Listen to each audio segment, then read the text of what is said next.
পঞ্চম শ্রেণীর স্টুডেন্টরা তোমরা সবাই মডেল 11-এর 8 নম্বরে যাও। রাইট ফ্রম ভার্ব এটা আমরা এখন করব। বলো তো প্রথমটা কি হবে? ইয়েস্টারডে সারা ate too much junk এখানে food. ইট আছে না, ইট টু মাচ জাঙ্ক ফুড, তাহলে এখানে কি হবে বলো তো? Ate. অ্যাড হবে। তাহলে অ্যাড কেন হয়েছে কে বলতে পারবে? এই অ্যাডটা কেন হয়েছে কে বলতে পারবে? Yesterday কারণে ইয়েস্টারডের কারণে। ইয়েস্টারডে মানে গতকাল, এই জন্য ইটের পাস্ট ফর্ম করলাম অ্যাড। বুঝে গেছে? ওকে, এবার পরে বি নাম্বারটা বলো। She she felt very sick.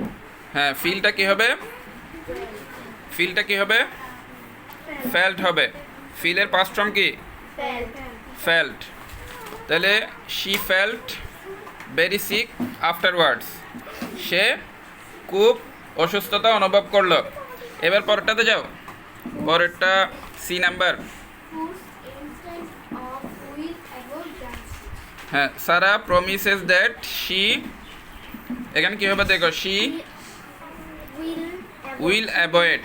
এখন বলো তো উইল অ্যাভয়েড কেন হয়েছে? উইল অ্যাভয়েড এটা কেন হয়েছে বলো তো? এটা ফিউচার বোঝাচ্ছে, তাহলে ফিউচার বোঝালে কি হয়? উইল হয়, শি এর সাথে উইল হয়, উইলের পরে ভার্বের বেস ফর্মটা বসে যায়। এবার পরেরটা she says she will drink, এখানে কি আসবে? উইল আসবে। তাহলে উইল কেন হয়েছে বলো তো? উইল ড্রিঙ্ক, উইলের পরে ড্রিঙ্ক বসে যাবে, এটাও কি বোঝাচ্ছে? ফিউচার। তাহলে ফিউচার বোঝালে কি আনতে হবে? উইল আনতে হবে, এখানে শি এর সাথে উইল বসবে। এবার পরেরটাতে যাও। শি ট্রাই, শি ট্রাইটা কি হবে? শি ট্রাইটা কি হবে? Will try.